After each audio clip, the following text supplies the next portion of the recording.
2026 केंद्रीय बजट को लेकर व्यापारियों में खासी उम्मीदें थी। क्या ये बजट उन उम्मीदों पर खरा उतर पाया है या नहीं, इस पर बात करने के लिए मौजूद हैं औद्योगिक नगरी कहे जाने वाले कानपुर शहर में। व्यापारीगण साथ में मौजूद हैं, पूरी उम्मीदों के साथ इन्होंने बजट देखा। क्या रिस्पॉन्स है, क्या सेटिस्फाइड हैं, इस पर बात करने के लिए हमारे साथ मौजूद हैं पहले तो कॉपर स्टेट के चेयरमैन विजय कपूर। विजय जी, बजट देखा, हर साल की तरह उम्मीदें थी, क्या सेटिस्फाई हुए हैं उन उम्मीदों से?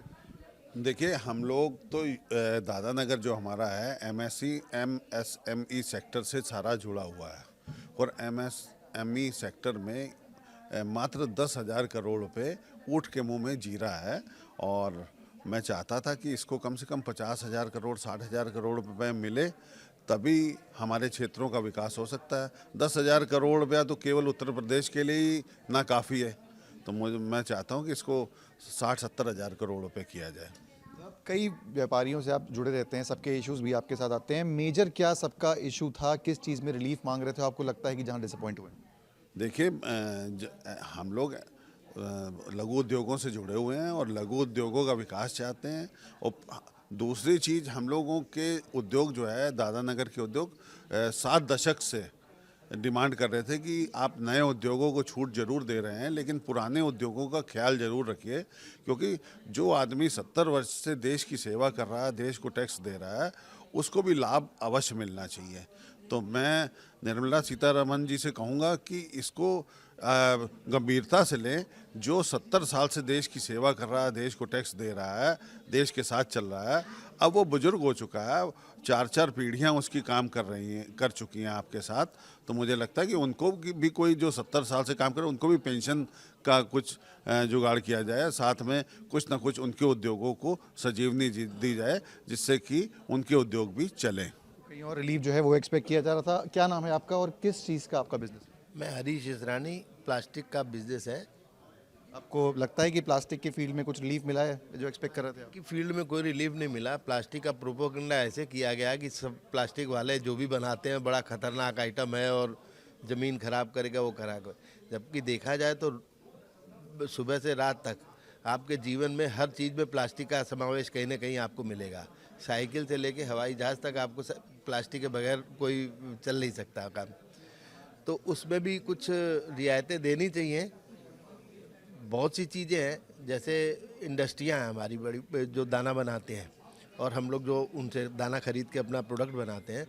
तो इंडस्ट्री जो सीधे जो प्रोडक्ट बनाने वाले मैन्युफैक्चरर्स हैं, उनको इतना लाभ नहीं मिलता, दाने वाले ट्रेडर्स को ज़्यादा लाभ देते हैं।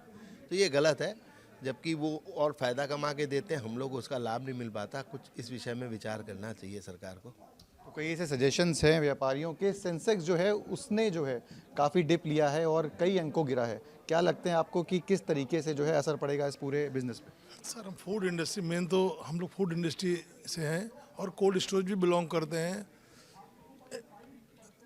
एग्रीकल्चर भारत की रीढ़ की हड्डी है, किसान रीढ़ की हड्डी है, लेकिन फूड प्रोसेसिंग यूनिट को जो टैक्स लगा रहे हैं वो टैक्स को मुक्त करना चाहिए, ताकि किसान आगे बढ़े। किसान उपज करके उसको प्रोसेसिंग करना इंडस्ट्री वालों का ही काम है।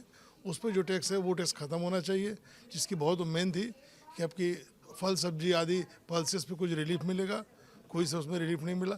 फूड प्रोसेसिंग इंडस्ट्री पे टैक्स जैसे पहले था, आज भी वैसे ही लगा हुआ है। सरकार तो क्लेम करती है कि एग्रीकल्चर जो किसान है वो रीढ़ की हड्डी है, उसके लिए हम रिलीफ करें। आपको लगता है कि इतना रिलीफ नहीं दिया गया उनको? नहीं सर, जो होना चाहिए, जो रिलीफ उनके लिए है, वो रिलीफ किसान के लिए कैसे? किसान का फूड प्रोसेसिंग होगी, फूड प्रोसेसिंग पे टैक्स हो, कैसे आगे ना एक्सपोर्ट हो सकता है? इतने टैक्सेस हैं जिसको फेस करना बहुत दिक्कत है काम है सर। प्रॉब्लम की बात है। क्या नाम है आपका और किस चीज़ का आपका बिजनेस? सुरेशपुरी नाम है हमारा। हम ऑटो 3 व्हीलर बनाते हैं, ऑटो का बिजनेस है हमारा। मेरे हिसाब से मिला जुला बजट है ये। इसमें खाली बैटरी में इन्होंने कहा कि रेट कम करेंगे, इसके अलावा उन्होंने ऐसा कुछ भी नहीं किया। और हम ये समझते हैं, जैसे आपका सरचार्ज लगता है हमारा इसमें इनकम टैक्स में 51 लाख के ऊपर, जैसे ही 50 लाख से ऊपर 51 लाख पहुंचता है तो 33% लगाते हैं, उसके पहले 30% लगाते हैं। तो ये गलत है मेरे हिसाब से। ये इसको बढ़ा के कम से कम मिनिमम 1 करोड़ रुपया होना चाहिए कि उस पर 30% ही लगे। 51 के ऊपर 33 कर देते हैं, 50 पे 30 करते हैं। ये जो है ये चीज़ समझ में नहीं आई हमको। इसके अलावा हम ये कहना चाहेंगे कि जितना भी बजट इन्होंने दिया है उसमें शेयर मार्केट का जो दिया है उन्होंने, रेटेड टैक्स बढ़ा दिए। टैक्स बढ़ाने से आपका शेयर मार्केट डाउन होती चली जा रही है। दूसरा जो हमारे पुराने बिजनेस हैं उनमें कुछ भी ये ध्यान नहीं दे रहे। अभी हमारे चेयरमैन साहब ने भी कहा आपको कि वो उसमें कोई भी किसी भी तरह का बेनिफिट नहीं मिला।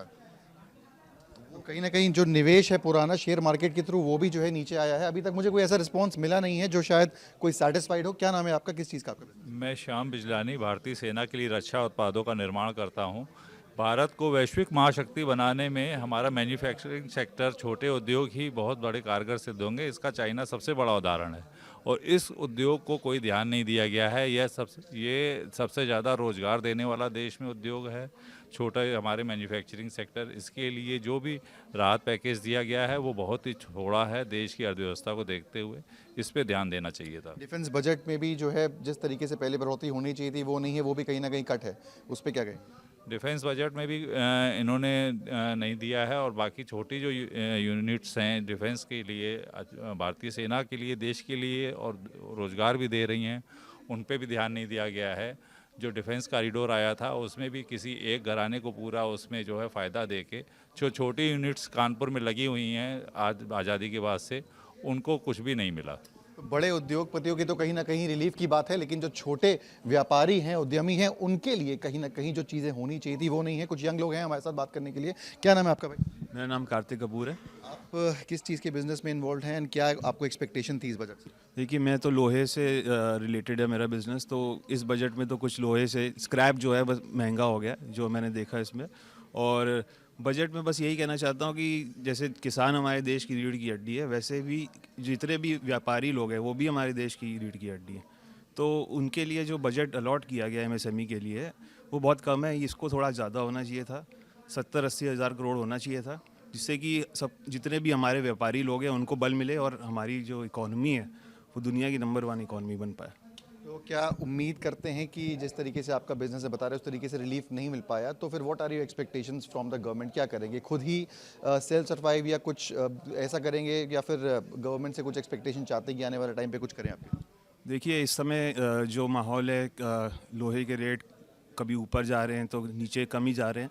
तो मैं यही गवर्नमेंट से ये कहता हूँ कि एक हम लोग की जो इकॉनमी है, हमारा जो रुपये की वैल्यू है उसको स्थिर किया जाए, जिससे कि जितने भी लोहे के रेट हैं और गोल्ड के रेट हैं और सिल्वर के रेट है, सब में एक स्थिरता है। यही तो सभी जो छोटे या फिर मीडियम वर्ग के व्यापारी हैं उनके लिए कहीं ना कहीं ये जो बजट है वो डिसअपॉइंटिंग रहा है। और भी लोग हैं जो बताना चाहेंगे कि किस तरीके से आपकी बजट से एक्सपेक्टेशन थी बट वो मीट नहीं कर पाए। बजट जो पेश किया सरकार ने, जैसे मेडिकल वगैरह में काफ़ी छूट वगैरह दी है, सोलर पे दी है, चमड़े पे दी है, और उससे गरीब आदमी को भी राहत मिलेगी जो गंभीर बीमारियों के लिए। लेकिन जैसे कहा गया कि उद्योग जो होते हैं किसी इंफ्रास्ट्रक्चर की, मतलब देश के इंफ्रास्ट्रक्चर की रीढ़ होते हैं, लेकिन उनको सबसे एमएसएमई को और उद्योगों को ज़रा सहूलियत कम मिली है, और जैसे टैक्स स्लैब में भी कोई छूट नहीं दी गई है। लेकिन ओवरऑल फिर भी सरकार ने संतुलित बजट बनाने का प्रयास किया है। तो देखिए, हम आगे आशा रखते हैं आगे और सहूलियत मिले। प्रयास किया है, लेकिन पूरी तरीके से आप लोगों की जो एक्सपेक्टेशंस हैं वो फुलफिल नहीं होती दिख रही हैं। आपका किस चीज़ का काम है? हम इंश्योरेंस सेक्टर में है। सेक्टर में आपके में कुछ रिलीफ मिला? हाँ, थोड़ा हम लोग को ये निराशा हुई कि इनकम टैक्स में इन्होंने कोई चेंजेस नहीं किया, लेकिन एक चीज़ इन्होंने ये अच्छी की, जैसे कोई एक्शन नहीं लेंगे, ये चीज़ अच्छी की है, क्योंकि पब्लिक कोई इसमें उनके साथ भेदभाव नहीं करना चाहिए, क्योंकि व्यापारियों के साथ सरकार को तो उनके सुविधाएं देनी चाहिए। बाकी चीज़ें इन्होंने काफ़ी अच्छी की हैं। ओवरऑल अच्छा है बजट। तो जिस तरीके से किसान रीढ़ की हड्डी होता है देश की, उस तरीके से जो मीडियम वर्ग के उद्यमी हैं वो भी कहीं ना कहीं बैकबोन है, जो इकोनॉमी का भार अपने कंधों पर जो है ढोकर चलते हैं। उनमें डिसअपॉइंटमेंट एक है कि जिस तरीके से बजट से एक्सपेक्टेशन थी वो बजट की एक्सपेक्टेशंस फुलफिल नहीं हो पाई, और सरकार को जो चेंजेस इनके लिए करने चाहिए थे या टैक्स कट करने चाहिए थे वो फिलहाल होते हुए नहीं दिख रहे हैं। ओवरऑल एक सिंपल बजट है, बट बहुत ज़्यादा इसमें लोगों को, खासकर व्यापारियों को उम्मीद नहीं दिख रही है। अब देखना ये है कि फिलहाल गवर्नमेंट से आगे किस तरीके के डायरेक्शंस आते हैं। वीडियो जर्नलिस्ट शुभम शुक्ला के साथ सिमर चावला, कानपुर, आज तक।